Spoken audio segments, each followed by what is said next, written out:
নমস্কার, পূজাঘর চ্যানেলের নতুন একটি ভিডিওতে আপনাদের সকলকে স্বাগত। আপনি কি চান ধন সম্পত্তির দেবী মা লক্ষ্মী এই বছর আপনার গৃহের আসন গ্রহণ করুক? আপনি কি চান আপনার জীবন থেকে দারিদ্রতা দূর হয়ে যাক এবং অফুরন্ত সুখ সমৃদ্ধি হোক?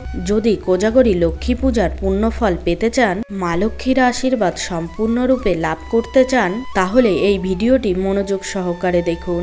লক্ষ্মী দেবীর পূজা কোজাগরী পূর্ণিমা শরৎ পূর্ণিমাতে হয়।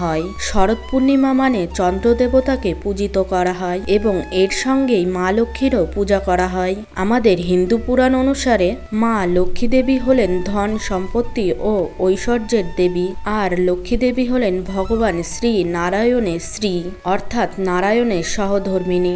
মা লক্ষ্মী দেবীর পুজোতে বিশেষ মহিমা হলো ভোগ নিবেদন করা, কিন্তু মা লক্ষ্মী দেবীকে আগেই ভোগ নিবেদন করতে নেই। মা লক্ষ্মী দেবী পতির আগে কখনোই ভোজন করেন না। পতিকে ভোগ নিবেদন করে মা লক্ষ্মী প্রসাদ স্বরূপ গ্রহণ করেন। মা লক্ষ্মী দেবীর ভোগ নিবেদনের উদ্দেশ্য করে দিতে হয় লুচি, সুজি, খিচুড়ি, লাবড়া তরকারি, বেগুন ভাজা, পরমান্ন, নাড়ু, মোয়া, মুরকি, এই সমস্ত কিছুই মা লক্ষ্মীর উদ্দেশ্যে নিবেদন করতে হয়। মা লক্ষ্মীকে নিবেদন করার পর আপনারা প্রসাদ গ্রহণ করতে পারেন। অনেকেই কোজাগরী লক্ষ্মী পূজা সারাদিন যাওয়ার পর রাত্রিবেলায় করেন, আবার অনেকে দুপুরবেলায়ও করেন, আবার অনেকে শরীর খারাপের জন্য সকালেও করে নেন।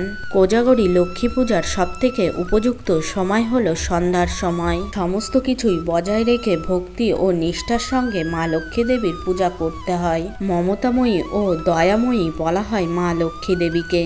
মনের ভক্তি ও বিশ্বাসের সঙ্গে পুজো করলে মা লক্ষ্মী দেবী সন্তুষ্ট হন।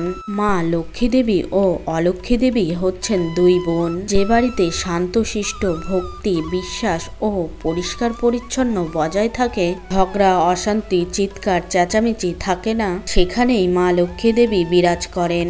যে বাড়িতে স্বামী স্ত্রীর ঝামেলা, ঝগড়া, অশান্তি থাকে, সেই বাড়িতে দেবী লক্ষ্মী কখনোই বিরাজ করেন না। যে জায়গায় নোংরা, অপরিষ্কার, অপরিচ্ছন্ন, সেই জায়গায় কখনোই লক্ষ্মী দেবী থাকেন না, সেখানে অলক্ষ্মী দেবী বাস করেন। সেই অলক্ষ্মী দেবীকে তাড়াতে মা লক্ষ্মী দেবীর পুজো করা অবশ্যই প্রয়োজন। মা লক্ষ্মী দেবীকে কখনোই একা পুজো করতে নেই। মা লক্ষ্মী দেবীর আরেক নাম চঞ্চলা। মা লক্ষ্মী দেবী এক জায়গায় স্থায়ীভাবে থাকতে পারেন না। কাজেই ভগবান নারায়ণের সঙ্গে যদি মা লক্ষ্মী দেবীকে রাখা হয়, তাহলে সেই ঘরে মা লক্ষ্মী দেবী বিরাজমান করেন। একা কখনোই কিন্তু মা লক্ষ্মী দেবীকে পুজো করতে নেই। মা লক্ষ্মী দেবীর সঙ্গে নারায়ণের একত্রে পুজো করতে হয়। আশা করি ভিডিওটি আপনাকে সমৃদ্ধ করেছে। ভিডিওটি ভালো লাগলে লাইক, শেয়ার এবং চ্যানেলটিকে সাবস্ক্রাইব করতে ভুলবেন না। মা লক্ষ্মীর কৃপায় সকলে ভালো থাকুন, সুস্থ থাকুন, এই কামনা করে আজকের মতো ভিডিওটি এখানেই শেষ করলাম। নমস্কার, ধন্যবাদ। ঈশ্বর আপনার মঙ্গল করুক।